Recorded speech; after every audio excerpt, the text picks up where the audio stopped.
Hi, everyone. Thank you for having me. This is really fun. Here I am, remote. It definitely is the future of work. We're here. We're living it today. Um, I also had challenges getting in, which is the reality of the future of work today as well.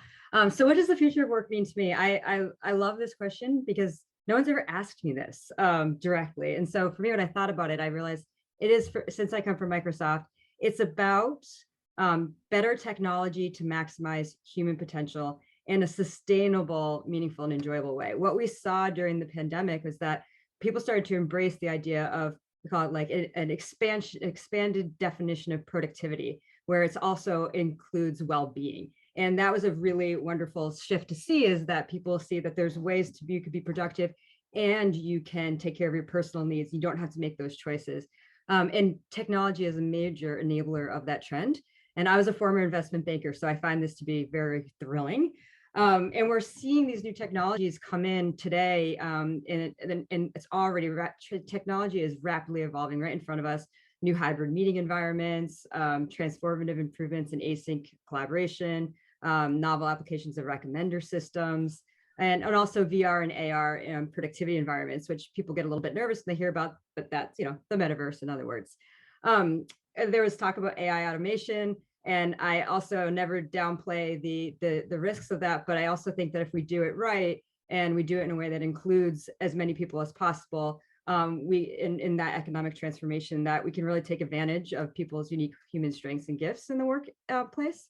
And then at a macro level, I think about the future of work as making work more equitable and creating more opportunities for people who have normally been on the sidelines because they couldn't participate due to geography, or different types of caregiving responsibilities, etc.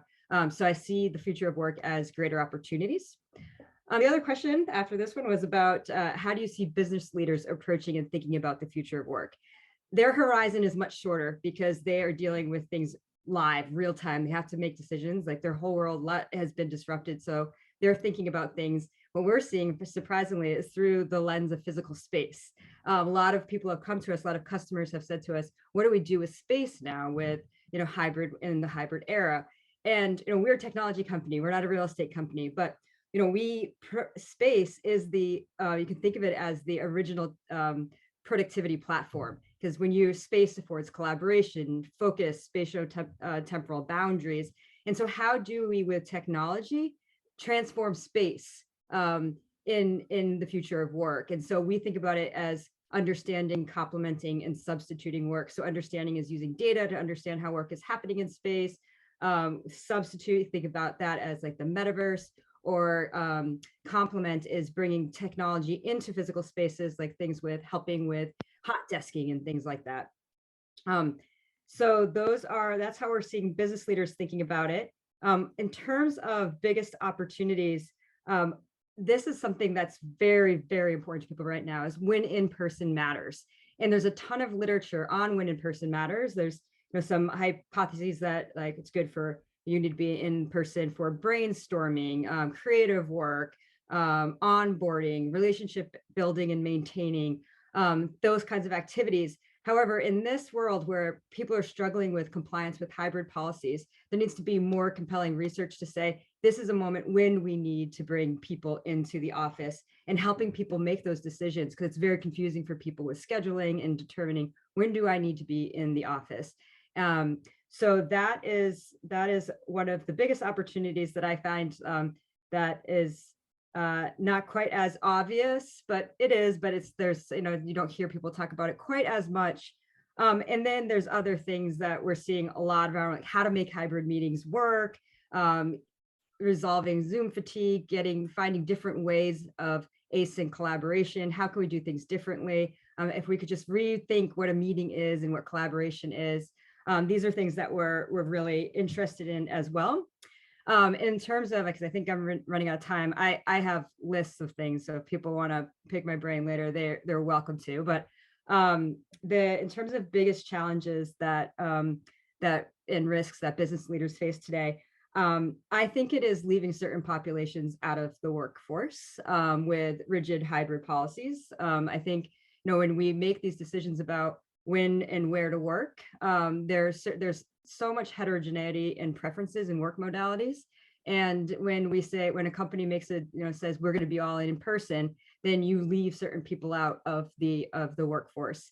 And so there's that we need to figure out how to manage that and make that flexibility fair. And how do we do that with things like proximity bias? And these are some major risks. And I'll add one more, which is around, we did some research in Microsoft around changing work practices during work from home, the remote period. So there's a paper in Nature that maybe some of you are all familiar with.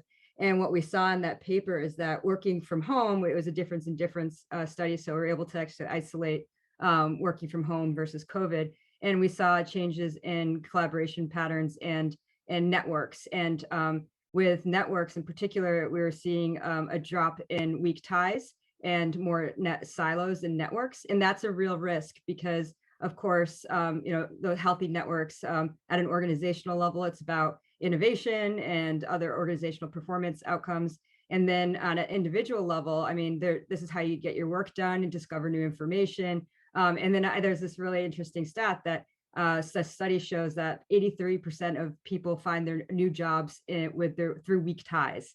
So I would say that, yes, right now, I think the biggest risks are choosing the right kind of hybrid policy if your work is compatible with hybrid modalities, and figuring out how best to be inclusive and fair, and then also maintaining those healthy networks that are vital for innovation and organizational performance.